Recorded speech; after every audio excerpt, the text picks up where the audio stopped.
This is the Lesbian Historic Motif Podcast, brought to you by Heather Rose Jones. The show looks at lesbian and sapphic themes in history and literature, and historical fiction with queer female characters, including fantastic versions of the past. We present research, interviews, news of the field, book listings, and original historical fiction for your enjoyment. For even more historic research, check out our blog.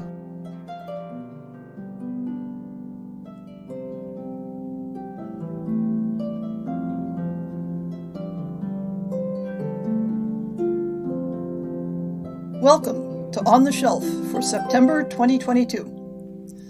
Last month kicked my ass, and I'm sitting here composing the September On the Shelf script with a brain that's gasping for air a bit. Mostly deja stuff, the sort that means you get a phone call from your boss at 7 p.m. Friday evening asking you to log on again so you can participate in a live report editing session with the directors and VPs, and the session goes to midnight, and at the end of it the conclusion is that the report has to be rewritten from scratch before Monday. It's been a bit like that all month and has left me wrung out and not up to much else except trying to recover from each day before the next. Underneath all that has been preparations for attending the annual World Science Fiction and Fantasy Convention, Worldcon for short, in Chicago, which is where I am at the time this podcast is going live.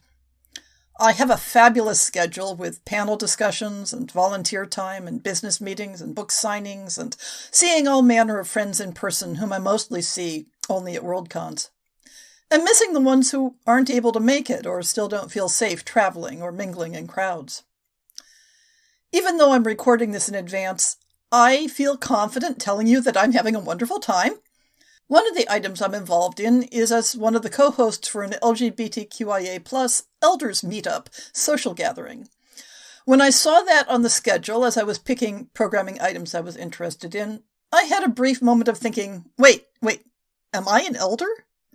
But however much I sometimes question whether I feel part of a community, I've been doing this SFF fandom thing as an out queer woman for over 40 years now.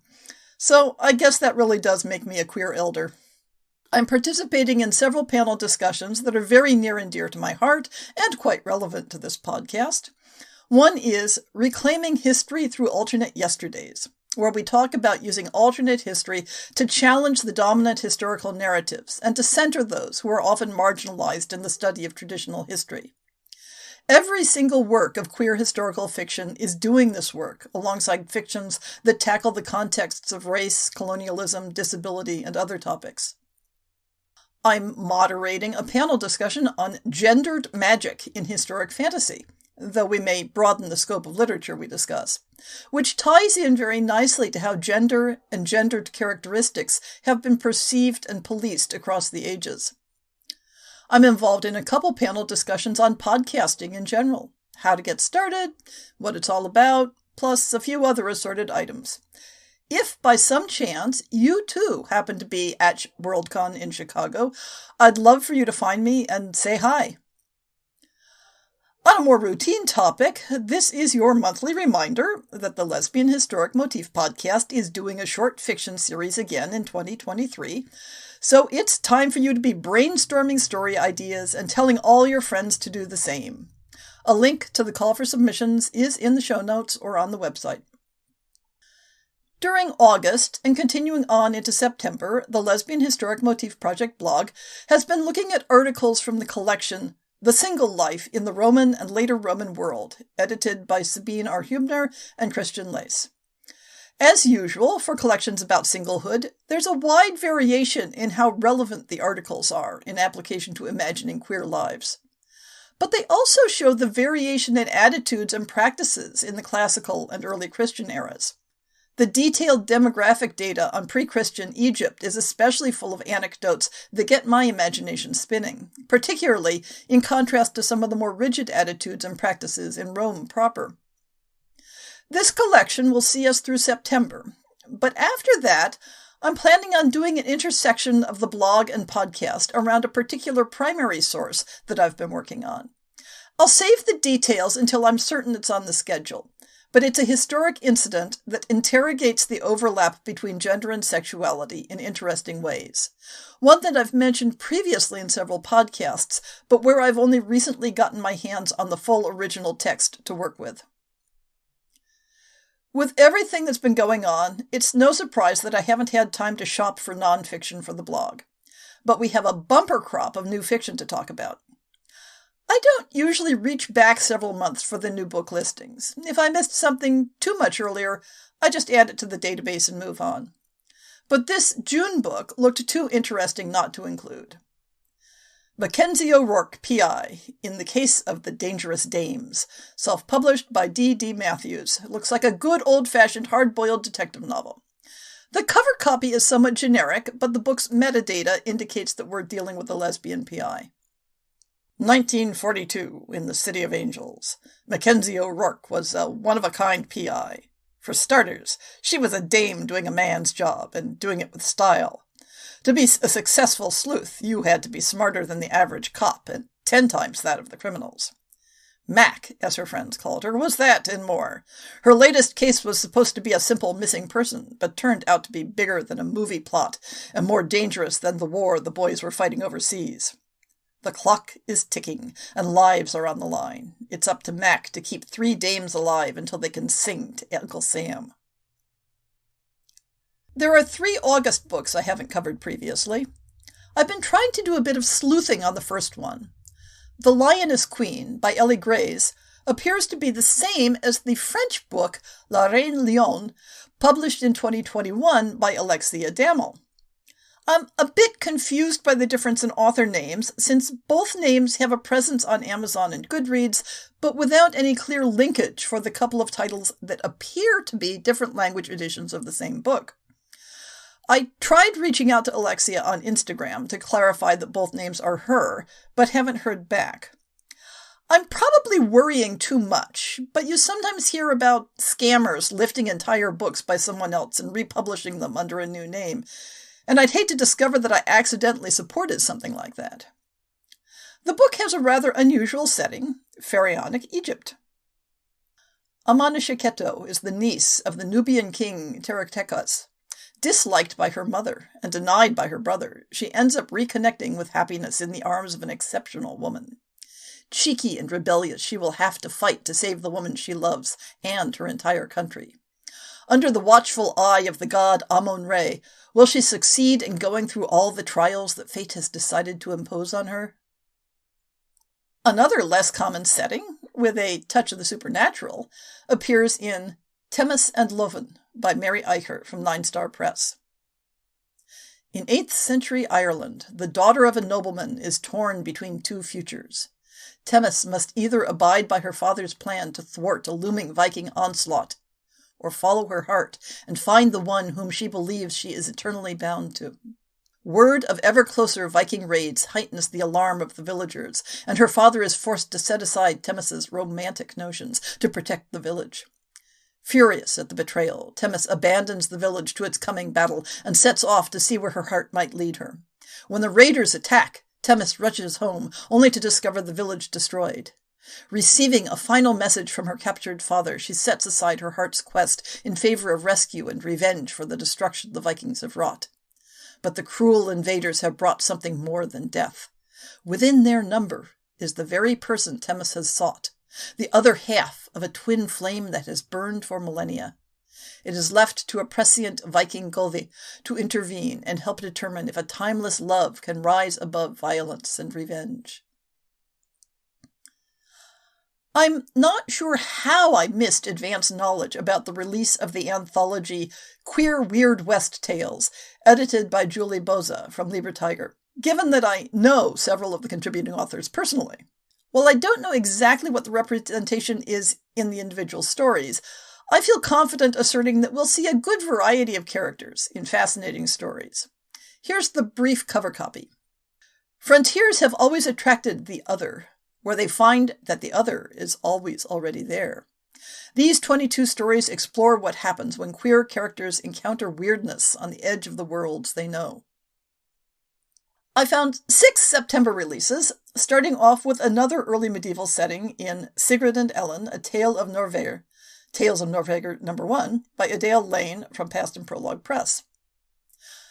Attracted by passion, repelled by war, can two shield maidens navigate battlegrounds of the sword in their hearts? Pre-Viking Scandinavia, Sigrid the Valiant is legendary throughout the kingdoms of Norveger, along with her twin brother, for their many heroic deeds, but her heart has not found a home. Now, racing on the heels of their father's murder, a neighboring kingdom's raids threaten to cause an all-out war. Ellen is a young shield maiden with a score to settle, fighting her own insecurities along with enemies who threaten her homeland. But she remains unconvinced all is as it seems.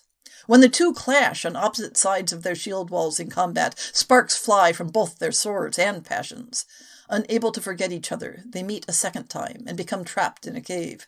With nothing to do but talk, the two fierce women begin to unravel a plot that has pitted their kingdoms against each other.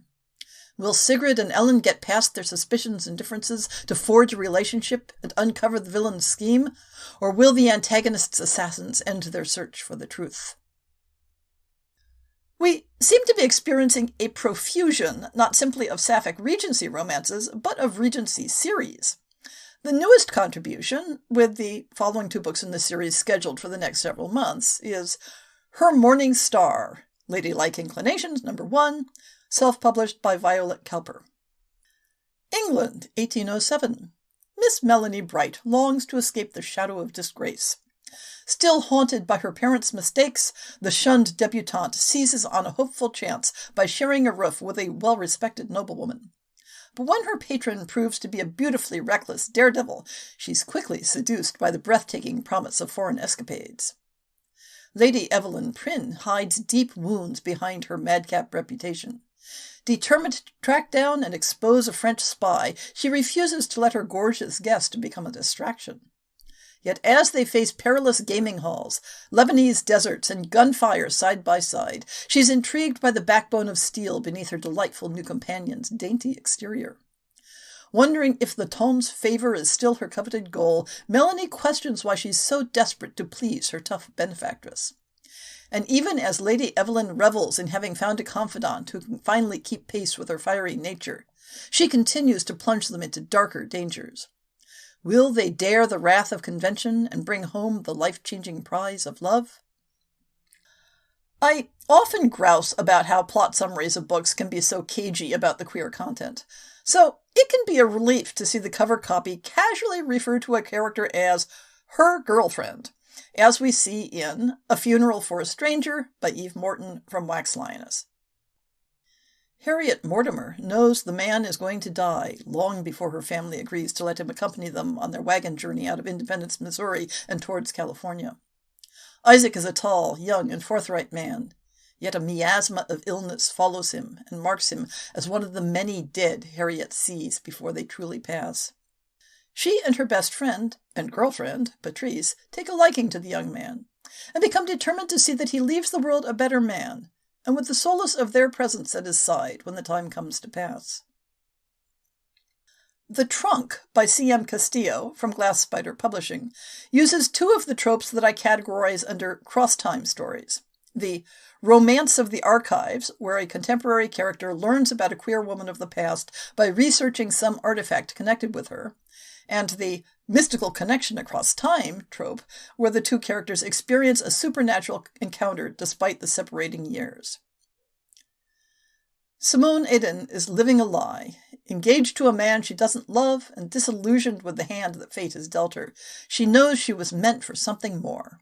Then, one day, everything changes when she stumbles into a magical antique shop and comes across an old steamer trunk. Adorned with faded stickers of its past travels, Madrid, Africa, Italy, Morocco, the trunk's timeless beauty is matched only by the mystery of its origins. When Simone buys the trunk and has it shipped to her home in Chicago, she has no way of knowing the extraordinary chain of events she has set into play. Meanwhile, 100 years ago, in 1923 New York, Vivian Oliver is on a similar journey. A brilliant anthropologist, college professor, and frequent party girl, Vivian decides she wants more out of life than champagne socials and one-night stands with beautiful women. Accepting a position on an archaeological dig in Kenya, she is determined to build a new future for herself. But on the way to Africa, Vivian's cherished steamer trunk disappears, taking with it her clothing, her dig tools, and her private journals, only to resurface a century later in a faraway place. Through a series of inexplicable dreams and drawn together by the enigmatic trunk, Simone and Vivian meet. Each is trapped in their own timeline, Simone in 2023 and Vivian in 1923. But despite the 100-year barrier between them, they forge a bond strong enough to bridge the gap across time and space, changing their destinies forever. The Reed's Rainbow website says that Rust in the Root by Justina Ireland from Balzer and Bray has a sapphic main character, so I'll trust them, though the cover copy gives no hint in that direction. But Justina Ireland has featured queer characters in the past, so there's no reason to doubt. It is 1937, and Laura Ann Langston lives in an America divided between those who work the mystical arts and those who do not. Ever since the Great Rust, a catastrophic event that blighted the arcane force called the dynamism and threw America into disarray, the country has been rebuilding for a better future. And everyone knows the future is industry and technology, otherwise known as mechomancy, not the traditional mystical arts. Laura disagrees. A talented young mage from Pennsylvania, Laura hopped a portal to New York City on her 17th birthday with hopes of earning her mage's license and becoming something more than a root worker. But 6 months later, she's got little to show for it other than an empty pocket and broken dreams. With nowhere else to turn, Laura applies for a job with the Bureau of the Arcane's Conservation Corps, a branch of the U.S. government dedicated to repairing the dynamism so that mechomancy can thrive. There she meets the Skylark, a powerful mage with a mysterious past, who reluctantly takes Laura on as an apprentice. As they're sent off on their first mission together into the heart of the country's oldest and most mysterious blight, they discover the work of mages not encountered since the darkest period in America's past, when black mages were killed for their power, work that could threaten Laura's and the Skylark's lives, and everything they've worked for. Groups of women working in non-traditional jobs during the 20th century world wars is a popular setting for sapphic historical fiction, with World War I ambulance drivers and World War II munitions workers or code breakers being popular favorites. The Killing Code by Ellie Marney from Little Brown Books for Young Readers takes on the last setting. Virginia, 1943. World War II is raging in Europe and on the Pacific Front when Kit Sutherland is recruited to help the war effort as a codebreaker at Arlington Hall, a former girls' college now serving as the site of a secret U.S. signal intelligence facility. But Kit is soon involved in another kind of fight. Government girls are being brutally murdered in Washington, D.C., and when Kit stumbles onto a bloody homicide scene, she is drawn into the hunt for the killer. To find the man responsible for the gruesome murders and bring him to justice, Kit joins forces with other female codebreakers at Arlington Hall.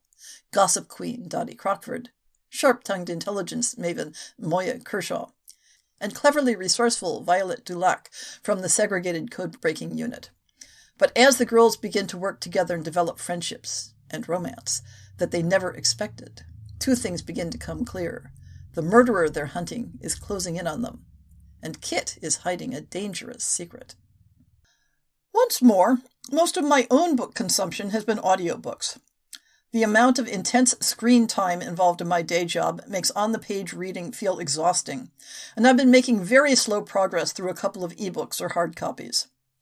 But in audio, I enjoyed the third volume in Olivia Waite's Regency-era Feminine Pursuit series, The Hellion's Waltz, with a complex heist-type plot involving textile workers and a musician searching for her lost self-confidence, who also finds love. One of the highlights of this book is that both romantic protagonists not only have prior romantic experience with women, but also have supportive and accepting home lives in a way that feels true to the times. I also enjoyed listening to the newly released audiobook of my own first novel, Daughter of Mystery, which came out in early August. It's fascinating to hear your own work being produced in a new medium, and I hope this one does well enough that they go on to produce the whole series. Two other items I consumed recently that I want to talk about are connected thematically in an interesting way. A couple of times I've talked about the importance not only of seeing media that explicitly includes and centers queer lives, but of having a wide variety of media that depicts stories in which queer people could exist, or in which they clearly exist even when not centered. The two items I want to talk about are the recent Netflix historic miniseries, The Essex Serpent, based on the novel of the same name by Sarah Perry, though I'll be talking about the TV show, and a rather fluffy British set novel titled Miss Bunkle's Book, written in the 1930s by Scottish author Dorothy Emily Stevenson, writing as D.E. Stevenson. It is perhaps less surprising that a fairly recently written historic Gothic romance set in Victorian times makes clear nods to the homoerotic undercurrents in Victorian society. In The Essex Serpent, everybody loves recent widow Cora Seaborn, whose interest in paleontology gets her tangled up in the concerns of an Essex village where mysterious disappearances and deaths are blamed on a supernatural mythical sea serpent. Her surgeon friend, who is looking for opportunities to practice Victorian-era heart surgery, loves her. The village pastor, whose wife is dying of tuberculosis and trying to set him up with Cora, loves her. And her beloved friend and companion, Martha, whose passion is social activism, loves her. But things get complicated because Martha also has a fling with the surgeon, and the surgeon ends up living with his very, very close male friend in what likely would be called a romantic friendship if they were women. The eroticized, though never overtly sexual, relationship between the two women is depicted in how they casually share a bed and in the physical affection they share. Martha struggles with jealousy over Cora's attraction to the two men, and over the recognition that society might grudgingly accept Cora's disinterest in remarriage due to the unhappy nature of her previous one, but that society would not consider Cora and Martha's relationship to be anything more than employer and employee, or at best, friendship. But within the context of this fictional depiction, other characters within their social circle do recognize that Martha has a place and a claim in Cora's life, as illustrated by a scene where one of the men turns to Martha and says, in recognition, "You're in love with her." And Martha responds, "Aren't we all?" The story was never going to end with Cora and Martha as a couple, but it recognizes that they have an emotional bond that is as real as the various heterosexual connections in the story. And as Martha turns more and more to her social justice work, there is space to imagine her finding a new girlfriend there. In some ways, the queer representation in D.E. Stevenson's Miss Bunkle's Book is even more delightful, as it was written within the same era as the setting, and so cannot be accused of anachronism. I'm going to dive into this story in extensive detail because I think it tells us some useful and unexpected things about historic accuracy in fiction. I became aware of this book and the motif of interest through a review by author and a very prolific reader, K.J. Charles. Written, set, and published in the 1930s, the story tells of Miss Bunkle, a spinster living in the sort of small English village where everybody knows everyone else's business, who tackles an unexpected decline in her income by writing a pseudonymous roman à clef about the people around her, but with a lightly supernatural twist in which a mysterious figure wanders through the village, inspiring people to break out of their ruts and make drastic changes in their lives for the better. The story involves the reactions of her neighbors to recognizing themselves in the unexpected bestseller, their attempts to identify the mysterious author, and how the changes depicted in the book come into being, though not always as they did in the novel. Among the many stock types in Miss Bunkle's village is a household composed of two unmarried women. Let's look at several of the passages describing them. Miss King and Miss Pretty dwelt in the High Street next door to Dr. Walker, in an old house behind high stone walls. They had 9 o'clock breakfast, of course, being ladies of leisure. In this next passage, several characters are commenting on a tennis match, and we get Barbara Bunkle's take on Miss King. "It would have made a better game if they had had Dorothea Bold instead of Olivia," said Miss King firmly. "Oh, Miss King, how can you say such a thing?" cried Miss Isabella in horrified tones. "Merely because it happens to be true. Dorothea is a more reliable player than Olivia," replied Miss King firmly, and moved away. "Horrid old thing," said Miss Isabella to Barbara Bunkle, who happened to be sitting next to her. "It's just jealousy, that's what it is. She may dress herself up like a man and talk and smoke like a man, but she's nothing but a cat, that's what she is." "I rather like Miss King," said Barbara placidly, and she looked at Miss King's tall, commanding figure as it strode off across the court with some affection. Of course, she was rather frumpy, with her deep voice and her short hair, and her strange habit of wearing tailored coats and skirts with collars and ties like a man. And very often she was to be seen with a cigarette in the corner of her mouth, and her hands in her pockets. But after all, these little peculiarities did nobody any harm, and there was something rather nice about the woman. At any rate, she would never say behind your back what she would not say to your face, like some people she could name. You always knew exactly where you were with her. She said what she thought, without fear or favor. As one of the other characters is reading through the novel and recognizing who the characters are meant to be, while being amused by the unexpected turns their lives take, she thinks, "In fact, everyone did something queer, even Miss King and Miss Pretty." They were called Earl and Darling in the book, but Sarah had got beyond troubling her head with such details. "Were seized with the spirit of adventure and decided to start upon an expedition to Samarkand. They each ordered a pair of riding breeches from Sharad's, and the book closed very suitably on that high note." At this era, it's plausible, though not a guarantee, that the word queer is meant to evoke something particular about Miss King and Miss Pretty's relationship. Note that, quote, "everyone did something queer," unquote, is referring to a number of twists in the decidedly heterosexual lives. But the potential ambiguity and evocation of same-sex relationships is there. The village queen bee, quite unamused at how her fictional persona is treated, calls a meeting to discuss the matter, including, unknown to them all, the book's actual author.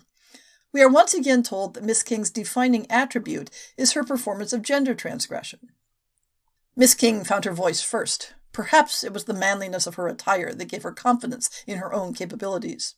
Or perhaps it was her confident and capable nature which promoted the manliness of her attire. It does not really matter which. The important thing is that Miss King believed she was a capable, sensible person, and this belief was a great help to her in emergencies such as the present one. Once Miss King actually reads the book and recognizes the characters meant to be her and Miss Pretty, she becomes anxious enough to go confront the publisher and demand retraction. Initially, she describes the issue in general terms. "It is causing a great deal of misery and trouble to innocent people." The publisher, who, by the way, gradually falls in love with Miss Bunkle, being accustomed to dealing with confrontations of this type, tells her she needs to be more explicit. Miss King, after some hemming and hawing, explains, "So there we were," she was saying, "both orphans, without anybody dependent upon us, nor any near relations. I had a house, larger than I required. Miss Pretty was homeless. We both possessed small incomes, too small to enable us to live alone in comfort. I was about to sell my house, for I could not live in it alone, when the suggestion was made that we should pool our resources and live together. What more natural? By this means we were enabled to live comfortably in my house. The companionship was pleasant. The financial problem was solved. There was a book some years ago," continued Miss King incoherently. "It distressed us very much at the time, but it had nothing to do with us, and I decided to ignore it. This book is far worse. It's all about us. It's far, far worse." "You have misread the novel entirely," said Mr. Abbott uncomfortably. "I assure you that you have misread it. There is nothing in it to cause you the slightest distress. The author is a particularly simple-minded person." "But Samarkand!" exclaimed Miss King, trying to keep the sound of tears out of her voice. "Why Samarkand, of all places?" "I don't know anything about Samarkand," said Mr. Abbott truthfully. "But to me it has an adventurous sound, and I feel convinced that that was what was intended to convey." "A dreadful eastern place, full of vice and horribleness," cried Miss King. She gets nowhere with the publisher, and later is commiserating with another villager who advises, "Perhaps in time he will get tired of saying no. Come up and see him constantly. Publishers love to have their mornings wasted for them. Put off your visit to Samarkand for a few weeks, and sit upon Mr. Abbott's doorstep." "Samarkand!" cried Miss King, goaded to frenzy. "I'm not going to Samarkand, and why should I? What's it got to do with you where I go? I shall go to Samarkand if I like." Now, why should the reference to Samarkand, a city with deep historic roots located in modern Uzbekistan, bother Miss King so? Why should the associations of it be vice and horribleness? And what sort of vice and horribleness? It is located on the ancient Silk Road, and in the late 19th to early 20th centuries was caught up in the proxy wars between Western powers, eventually becoming part of the Russian Empire and then the Soviet Union, which was its status at the time of this book. But one gets the sense that Miss King isn't thinking of contemporary politics, but rather that Samarkand is standing in for the exotic East, a place where standards of behavior are quite un-English, and that the people who live there, or even simply visit there, are suspect in some way. One can't help but think of the long history of how lesbian relations were projected onto Islamic societies such as the Ottoman Empire. It's hard not to be reminded of Anne Lister's dramatic travels to that general part of the world that ended in her unfortunate fatal illness. Taking a step back, it's clear that Samarkand is standing in Miss King's mind for sexual deviance, and that Miss Bunkle's book, she believes, is accusing her and Miss Pretty of things she would prefer not to discuss explicitly. But as life goes on, we learn that Miss Angela Pretty has some chronic lung problems, and her doctor raises the question with Miss Ellen King about a change of environment. "I don't like these continual colds," he said. "I don't like them, Ellen." These two were old friends. They had always lived next door to each other, for Dr. John's father had been Silverstream's doctor before Dr. John was born. Ellen and John had played together as children, and together had climbed every climbable tree in the two adjoining gardens. Dr. John had a great respect for Ellen King, and a great compassion. She was such a lonely sort of creature, and ridden by a curious temperament.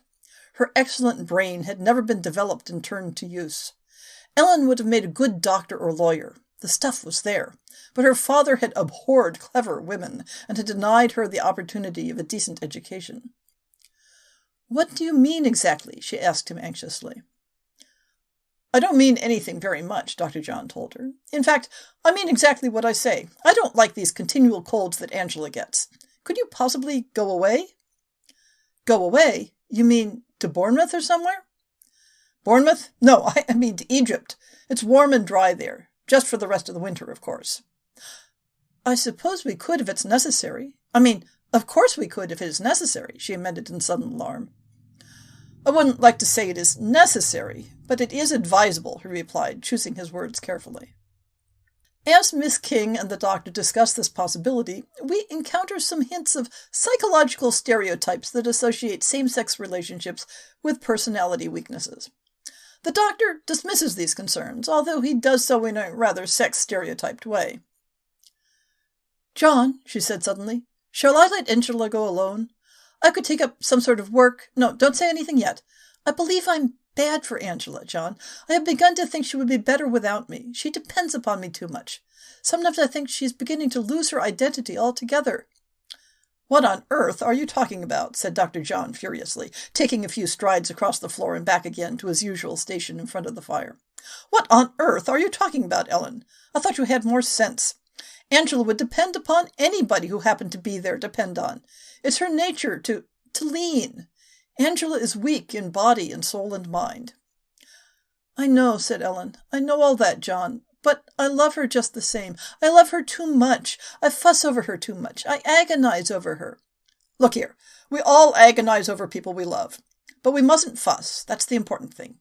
It's difficult not to fuss, but we mustn't do it, Ellen. I don't think you do fuss over Angela. I think you're very sensible with her." "I've begun to doubt it," Ellen replied. "You don't know how she depends upon me for everything. She can't even decide what to wear without asking me what I think. That's bad, isn't it, John?" "It's the woman's nature," he said impatiently. "You've done such a lot for her. You've been wonderful to her, Ellen. Believe me, it's not your fault that she's weak and vacillating. You're not bad for her. It's absurd and ridiculous to think so. As for her going to Egypt by herself, the thing's simply unthinkable. I couldn't countenance it for a moment. I'd rather she stayed here, infinitely rather. You must go and look after her. She needs you. For pity's sake, don't go and get a lot of foolish ideas into your head." "John, have you read that book?" Miss King has recognized that Miss Bunkle's book is depicting her relationship with Miss Pretty as queer in the modern sense, and seems to be worrying that there is something unacceptable about the relationship that perhaps she herself hadn't recognized. Or maybe she's worried that everyone else will suddenly realize that they aren't just good friends, and it will destroy their lives. The doctor assures her, "It Didn't strike me as a satire, nor could I find anything nasty in it. He reiterates the suggestion that Miss Pretty needs some time in a warmer climate, and Miss King concludes, "Why don't you send us to Samarkand while you're about it?" she demanded, with a deep chuckle. "I believe you're in league with the author." Dr. John waved his hat at her. "Good! Splendid!" he cried. "That's the spirit. That's more like the old Ellen King I know so well. Tell them all that you and Angela are off to Samarkand. And Ellen," he added in lower and more confidential tones, "don't forget to order those riding breeches, will you? You'll look fine in them." Later on, the doctor's wife is discussing the book with Miss Bunkle, still unaware that Miss Bunkle is the author, and we get the impression that perhaps Miss Bunkle, while depicting King and Pretty dead to life, is not consciously aware that their relationship is romantic. "I can't understand Ellen King at all. She's usually such a sensible sort of person. I can't see anything in the book for her to make a song and dance about. Can you?" "No, I can't," said Barbara. She had not intended to be hard on Miss King. She liked her. The fact was that Barbara had always been a bit of the opinion that Miss King found Silverstream a trifle dull. There was little scope in Silverstream for Miss King's energies and capabilities, and it had been with friendly intent that she had arranged an adventurous holiday for her in Samarkand. Towards the end of the book, though still before anyone knows the true authorship, Miss Bunkle encounters Miss King. "What horrid damp weather," Barbara said, wondering what we would do without that safe topic of conversation. "And so warm and unseasonable, isn't it? I do hope it will clear up and be nice and frosty for Christmas Day. I like Christmas Day to be frosty, don't you?" "It never is," Miss King pointed out. "I expect we shall have a cold spell later," continued Barbara. "After all this mild, wet weather, we are practically bound to, don't you think so?"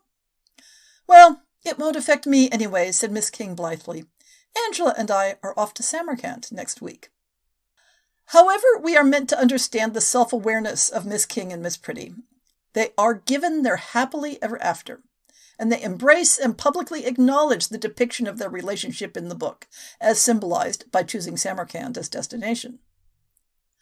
But much more to the point, the author, D.E. Stevenson, who was born at the end of the 19th century, created a heartwarming story in the 1930s that included a female couple clearly meant to be understood as a romantic couple, living in peace and friendship with their neighbors in a small English village, who also clearly recognized them on some level as a romantic couple. But everyone just quietly accepts that and pretends they haven't noticed. Not only do we need that type of queer representation in historic fiction, but we need to recognize that that type of queer representation is historically accurate. That stories set in the past don't need to choose between being pure fantasy and being awful and miserable. Go ahead and write your characters pulling up stakes and moving to Samarkand with everyone being happy for them.